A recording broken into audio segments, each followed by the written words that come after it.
But Stanley just couldn't do it. He considered the possibility of facing his boss, admitting he had left his post during work hours. He might be fired for that. And in such a competitive economy, why had he taken that risk? All because he believed everyone had vanished? His boss would think he was crazy. And then something occurred to Stanley. Maybe, he thought to himself, maybe I am crazy. All of my co-workers blinking mysteriously out of existence in a single moment for no reason at all. None of it made any logical sense. And as Stanley pondered this, he began to make other strange observations. For example, why couldn't he see his feet when he looked down? Why did doors close automatically behind him wherever he went? And for that matter, these rooms were starting to look pretty familiar. Were they simply repeating? No, Stanley said to himself, this is all too strange. This can't be real. And at last, he came to the conclusion that had been on the tip of his tongue. He just hadn't found the words for it. I'm dreaming, he yelled. This is all a dream. Oh, what a relief Stanley felt to have finally found an answer, an explanation. His co-workers weren't actually gone. He wasn't going to lose his job. He wasn't crazy after all. And he thought to himself, I suppose I'll wake up soon. I'll have to go back to my boring real-life job pushing buttons. I may as well enjoy this while I'm still lucid.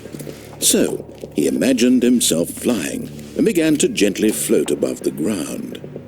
Then he imagined himself soaring through space on a magical starfield, and it too appeared. It was so much fun, and Stanley marveled that he had still not woken up. How was he remaining so lucid? And then perhaps the strangest question of them all entered Stanley's head. One he was amazed he hadn't asked himself sooner. Why is there a voice in my head dictating everything that I'm doing and thinking? Now the voice was describing itself being considered by Stanley, who found it particularly strange. I'm dreaming about a voice describing me, thinking about how it's describing my thoughts, he thought. And while he thought it all very odd and wondered if this voice spoke to all people in their dreams, the truth was that, of course, this was not a dream. How could it be? Was Stanley simply deceiving himself, believing that if he's asleep he doesn't have to take responsibility for himself? Stanley is as awake right now as he's ever been in his life. Now, hearing the voice speak these words was quite a shock to Stanley. After all, he knew for certain, beyond a doubt, that this was in fact a dream. Did the voice not see him float and make the magical stars just a moment ago? How else would the voice explain all that? This voice was a part of himself too. Surely, if he could just... He would prove it. He would prove that he was in control, that this was a dream. So he closed his eyes gently, and he invited himself to wake up. He felt the cool weight of the blanket on his skin, the press of the mattress on his back, the fresh air of a world outside this one.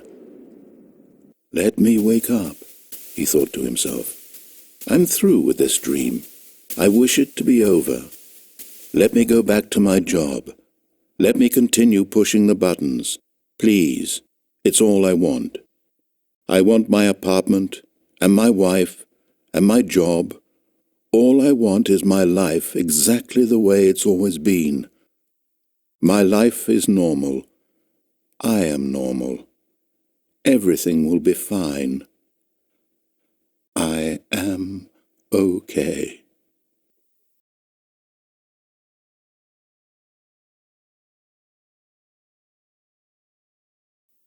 Stanley began screaming. Please, someone, wake me up. My name is Stanley. I have a boss. I have an office. I am real. Please, just someone tell me I am real. I must be real. I must be. Can anyone hear my voice? Who am I? Who am I? And everything went black.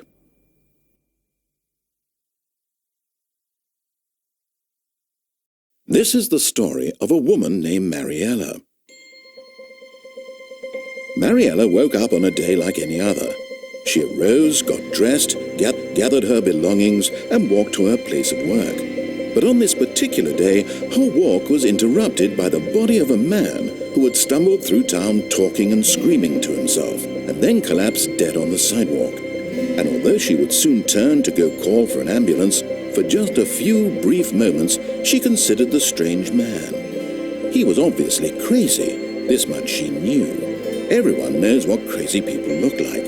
And in that moment, she thought to herself how lucky she was to be normal. I am sane. I am in control of my mind. I know what is real and what isn't. It was comforting to think this, and in a certain way, seeing this man made her feel better. But then she remembered the meeting she had scheduled for that day, the very important people whose impressions of her would affect her career, and by extension, the rest of her life.